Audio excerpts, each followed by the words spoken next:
I stared in disbelief at the woman standing on my doorstep, suitcase in hand. "Eloise, what are you doing here?" My mother-in-law brushed past me without an invitation. "Well, aren't you going to let me in, dear? I've come to help with the baby." "Help?"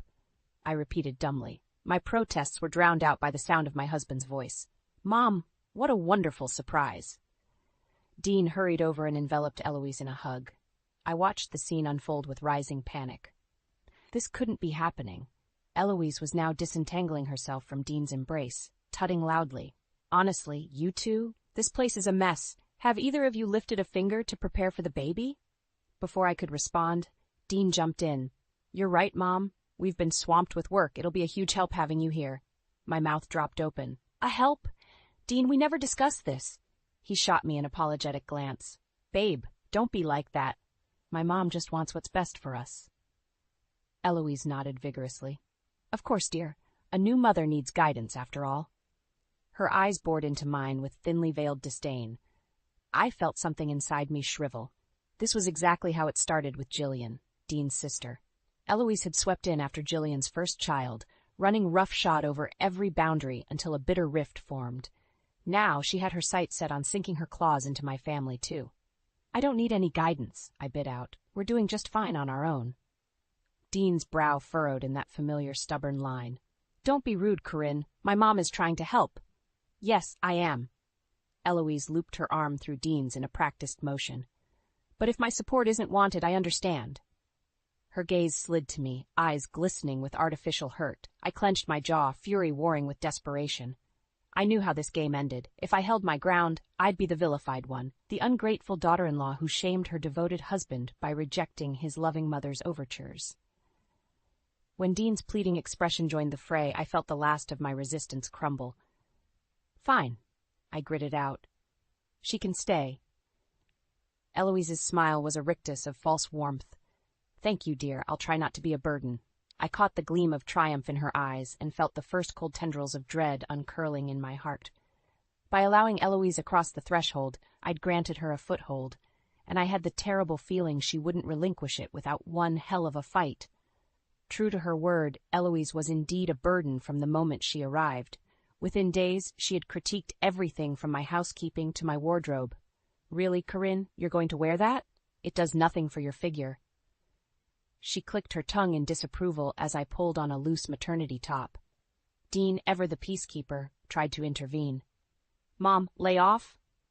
"Corinne looks great." But Eloise merely waved him off.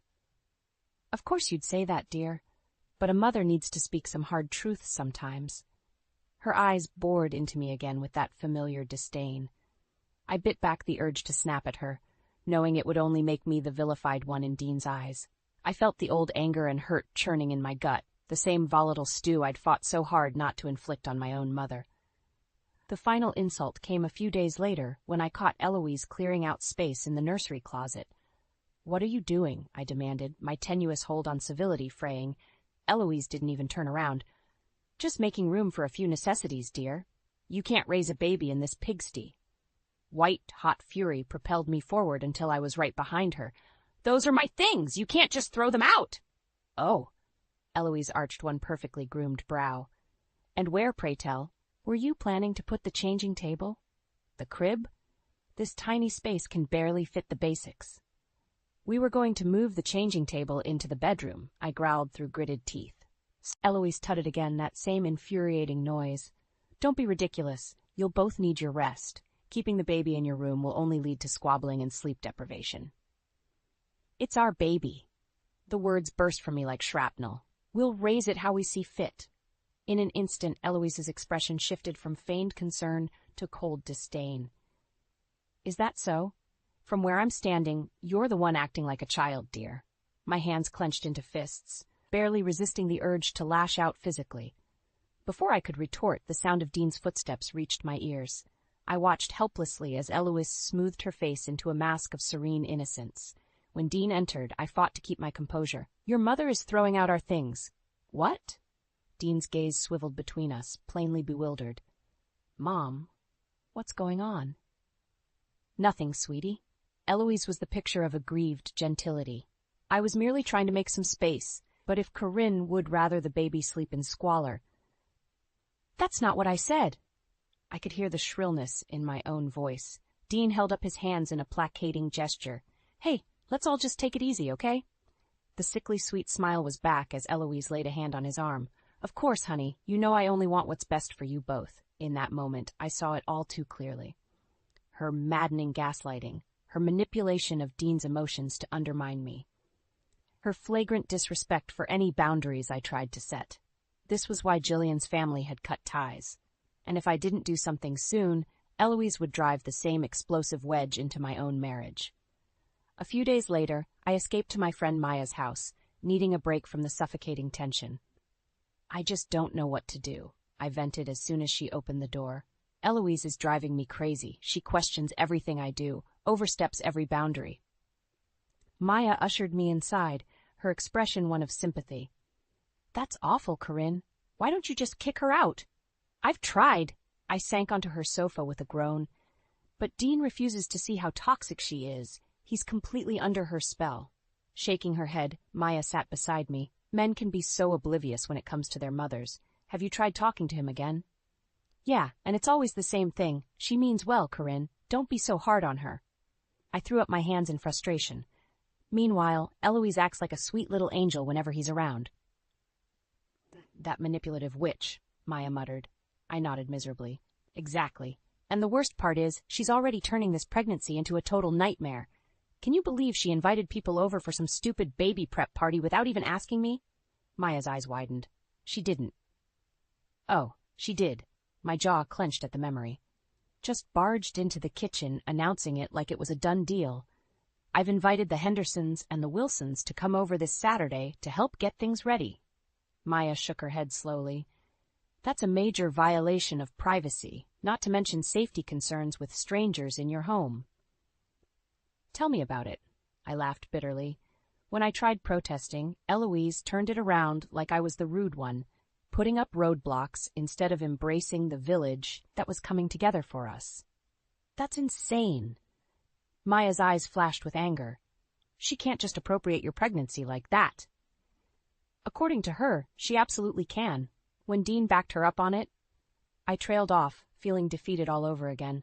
Maya's hand found mine, giving it a comforting squeeze. Hey, you can't let her get away with steamrolling you like this. That's exactly what she wants. Her words struck a chord. Eloise did want to dominate me, to usurp control over every aspect of my life under the guise of helping. Anger flared in my chest, burning away the hopelessness. You're right, I said, jaw set with new determination. I can't just roll over for her insanity. Enough is enough. Maya grinned fiercely. So what's the plan?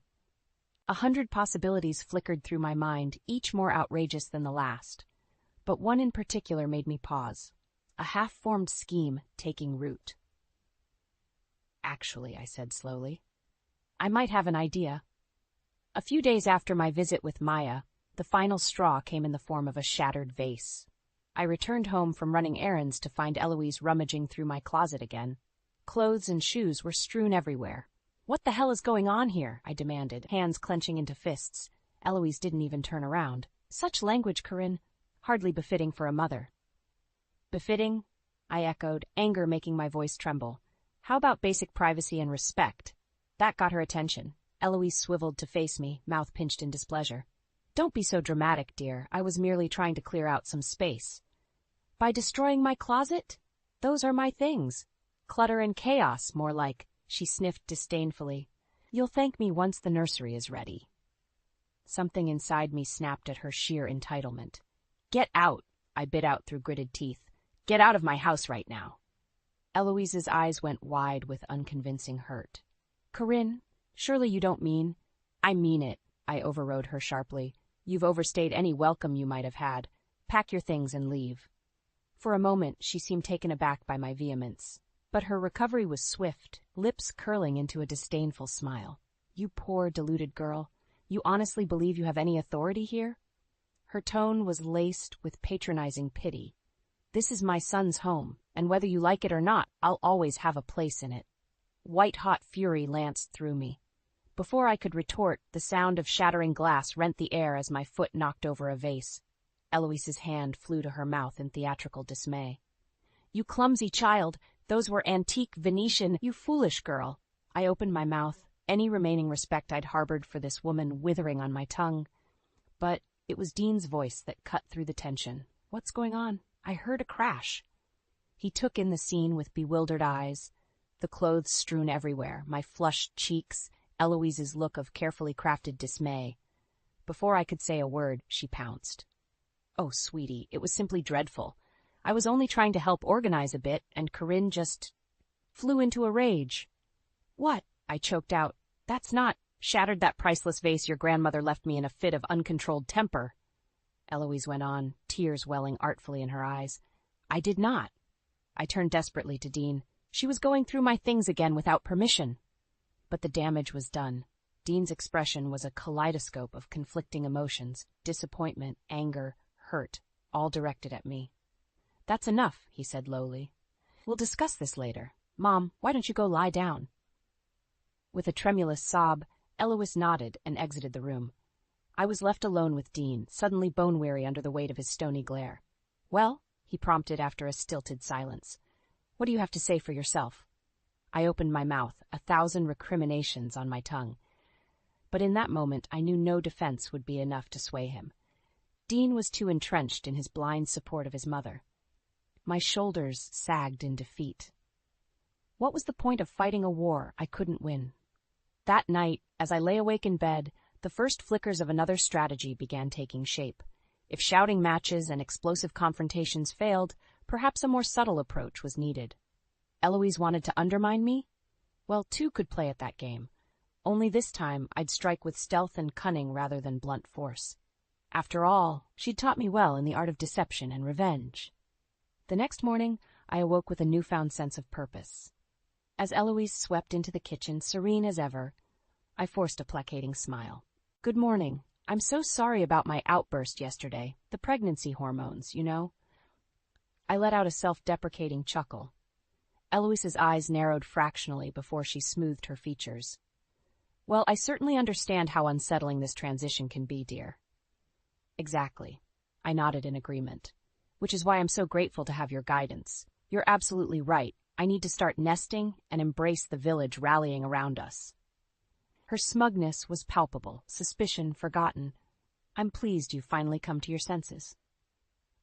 Over the next few days, I played the part of the reformed, compliant daughter-in-law to perfection. When Eloise criticized my cleaning methods, I listened meekly. As she reorganized the house to her liking, I uttered not a word of protest. All the while, I began piecing together my real plan. The first step was contacting Jillian, Dean's estranged sister. Though our relationship was strained due to Eloise's meddling, she proved a wellspring of information about our mother-in-law's past manipulations. "I've got boxes of evidence," Jillian confided when we met for coffee. "Emails, texts, you name it, all documenting the cruel, underhanded ways Mom drove a wedge between me and my husband until he couldn't take it anymore." I listened with equal parts horror and vindication as she recounted dozens of instances just like the ones I'd endured, only far worse. Next, I began stockpiling my own proof. Each time Eloise bounded a line, I hit record on my phone to capture the rants and diatribes when Dean wasn't present, her feigned politeness giving way to biting derision and judgment. "Who does she think she is, contradicting me like that?" she fumed after one argument about baby supplies. "She's worse than a child. At least children still mind their elders." Through it all, I maintained my facade of humbleness and compliance. Let Eloise have her shallow victory for now. She could swan around playing the martyr, the voice of reason, right up until her own actions undid her. The final piece fell into place when Maya helped me get in touch with two other daughters-in-law who'd been driven apart from their families by Eloise's poisonous influence. "Sarah and I used to be so close," Patty lamented, "but after our first big fight, which Mom masterfully instigated, she went running straight into her arms for support. I never stood a chance against that emotional blackmail." Their anecdotes were eerily similar, seeds of discord planted, allegiances divided, families torn asunder, all through Eloise's insidious machinations. By the time I hung up the phone that night, my path was clear. If this was the only way to wrest back control, to protect my family from the toxicity Eloise represented, then so be it. The next morning at breakfast, I was all sugary smiles as Eloise breezed in. "I've been thinking," I began lightly. "With the baby's arrival getting closer, I really want to clear the air, do something to bring everyone together again as a family." Eloise paused mid-sip of coffee, intrigued by my uncharacteristic olive branch. "Oh, what did you have in mind, dear?" My lips curved into a smile that held no warmth. "A family dinner, actually. I think it's time we all had a long, overdue discussion about the future." The night of the family dinner, I was near vibrating with nervous anticipation. Despite my outward calm, it took every ounce of effort to keep my hands from shaking as I set the table. Right on schedule, the doorbell rang. I pulled open the door to find Jillian shifting awkwardly on the front step, her husband Rick beside her. "Thanks for coming," I murmured, ushering them inside. Jillian's expression was tight, her gaze flicking around like a trapped animal. "You're sure about this, Corinne?" Before I could respond, Maya arrived with Patty and Sarah in tow. A chorus of startled greetings filled the air as Eloise swept in from the kitchen. Well, what an unexpected reunion. Her eyes danced between the assembled families, mouth curved in a politically bland smile. "How lovely to have you all here." The calculated pleasantry grated, threatening my hard-won composure. I could see Jillian tense beside me, no doubt reading the same insincerity. Thankfully, Dean chose that moment to join us. "Hey, everyone's here. Should we get started?" I forced a bright smile. Actually, I thought we could wait for the final guests to arrive. Right on cue, the doorbell rang again. This time it was the Conway family, former in-laws who had cut ties with Eloise over a decade ago after an epic blowout regarding their grandchildren. Complete silence reigned as Eloise registered their presence, a muscle twitching in her artificially smooth cheek. "Judith, Thomas, how unexpected." Judith offered a tight smile that didn't reach her eyes. "Really, Eloise? After all you've put our family through, you can't fathom why we're here." For the first time, I detected a flicker of unease in Eloise's perfectly cultivated mask, but her recovery was as swift as ever, the sickly sweet smile reappearing. Now, let's not let old grudges spoil the evening." "Cut the crap, Mom," Jillian suddenly burst out. All eyes swiveled her way as she took an unconscious step forward. "We're not falling for your gaslighting routine again." Eloise's expression shuddered, eyes glinting with cold fury despite the saccharine tone. "Jillian, darling, whatever are you? You manipulative, lying witch." It was Patty who exploded next, all her grievances bubbling over. "You destroyed my relationship with Sarah just like you tried with these others." The room erupted into a maelstrom of shouting voices, accusations flying, tempers flaring, decades of bitterness and pain unleashed. Through it all, Eloise stood ramrod straight, eyes blazing, veneer of civility disintegrating. At some point, Dean's voice cut through the chaos. "Enough! What the hell is going on here?" An eerie hush followed his bellow. I could see the stunned hurt writ across his features as the reality of the situation dawned. My mouth was dry as chalk, but I knew this was the moment. Reaching into my pocket, I pulled out my phone and met Eloise's gaze steadily. "You might want to have a seat for this."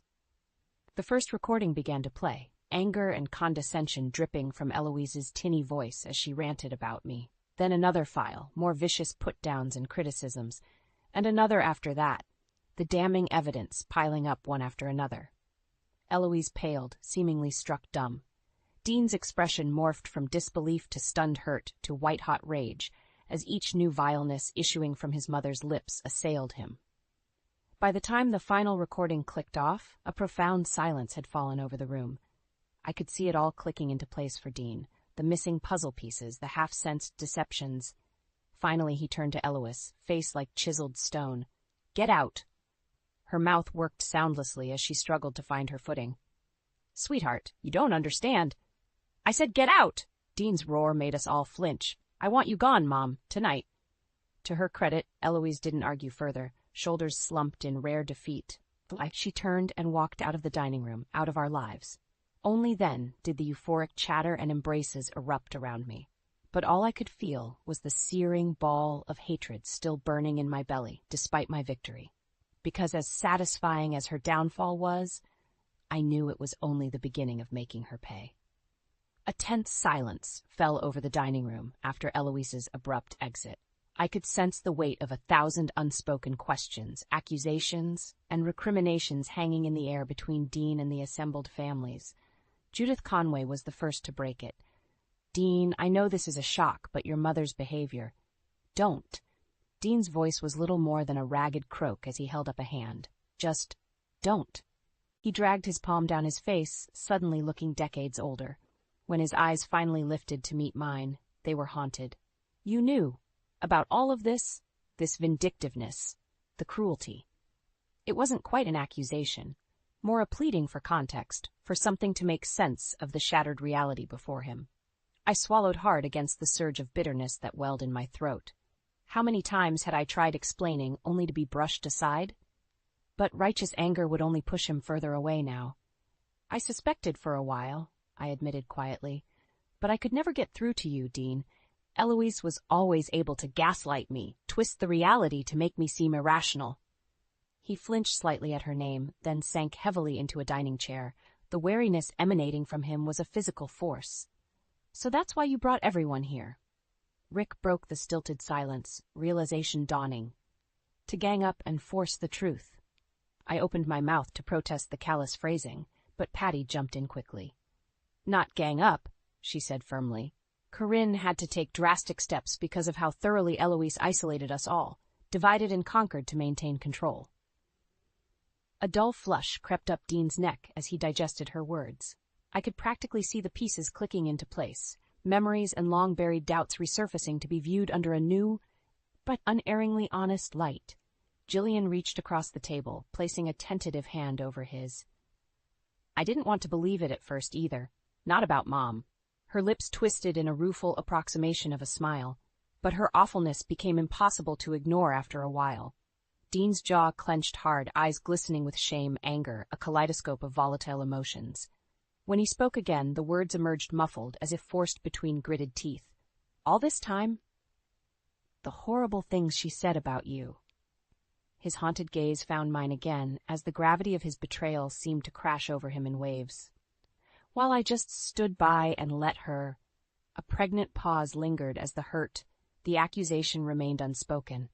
In that moment, I could have lashed out, unleashed the full fury of my spite and grievances upon him. But something in his ravaged expression stayed my tongue.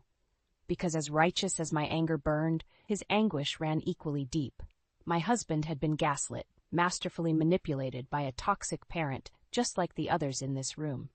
His world had been upended as thoroughly as mine once was, so instead of dealing further blows, I rose and crossed to where he sat, slumped. Ignoring the others' questioning stares, I reached out and drew his head against my stomach, cradling him against the swell of my pregnancy. "It's going to be okay," I murmured, feeling his ragged breaths against my abdomen. "We're going to be okay." Dean stiffened for a moment, then seemed to melt into my embrace like a marionette with its strings cut. I stroked his hair lightly as his shoulders began to shake with silent sobs, offering him this rare shelter and solace. This was a new beginning, I realized. One built on a foundation of brutal truth, but truth nonetheless. Whatever came next, we would face it together as partners rather than adversaries. The cycle of toxicity and deception was broken. That night, as we fell into an exhausted sleep tangled in each other's arms, I understood the true cost of vengeance was not violence or hatred, but mercy. Mercy hard-won and bestowed upon the humbled. Only then could the past be laid to rest, making way for a brighter future. In the weeks after Eloise's banishment, an uneasy calm descended over our household. Dean and I walked on eggshells around each other, both still processing the cataclysmic shift in our reality. He spent long hours at work, as if immersing himself in familiar routines could undo Eloise's ruinous legacy. When he was home, a brittle tension crackled between us, both skirting the emotional minefield her deceptions had laid. I understood his withdrawal, his need to compartmentalize. God knew I'd erected my own fortresses over the years to survive Eloise's psychological warfare. But even those thick-walled defenses were straining under the weight of all that had transpired. The turning point came one night over a stilted dinner of reheated leftovers. Dean set down his fork with a dull clank. "This isn't working." I froze mid-bite, heart jackrabbiting as terrible scenarios flickered through my mind. Was this the moment our marriage finally buckled, shattered by the strain of Eloise's machinations? But when I met his gaze, I saw only weary resolution. We can't keep living like this, Corinne. Tiptoeing around each other, sidestepping what happened. He exhaled a frustrated breath, raking a hand through his hair. I don't know where to start unraveling the tangled mess my mother created. But I do know shutting you out again isn't the answer. Something inside me unclenched at his words. I'm not going anywhere, I said impulsively. We'll get through this together. Dean's lips twitched in a reluctant half-smile as he reached across the table for my hand. Together. I like the sound of that. From that point, the walls between us began to gradually dismantle. In their place, an honest dialogue emerged, one founded on empathy, patience, and a mutual desire to shed Eloise's corrosive influence once and for all. Over long conversations, all the hurts and betrayals were slowly exhumed. The constant belittling, the manufactured conflicts designed to drive wedges, the insidious gaslighting that had us both questioning our reality. Laying it all bare was an excruciatingly painful process. But with each buried wound exposed and lanced, I felt lighter, more whole. Roles reversed too, as Dean opened up with a raw vulnerability I'd never witnessed before. He spoke of being the idealized son, the golden child who could never escape Eloise's web of demands and criticisms despite his devotion. I think a part of me always longed for her approval, he confessed haltingly, which is why I was so blind to her cruelties, no matter who tried warning me. In turn, I divulged the bone-deep fears Eloise had awoken, of being alone and outmatched as a new mother, of tainting our child's upbringing with echoes of the dysfunction that marred my own childhood. You saved me from that, I admitted, cradling my rounded belly. Saved us both. By the time the last of our lacerations had been cleansed and bound, I felt closer to Dean than I had in years. Not simply spouses united by domesticity, but partners buckling back to withstand the onslaught of trauma.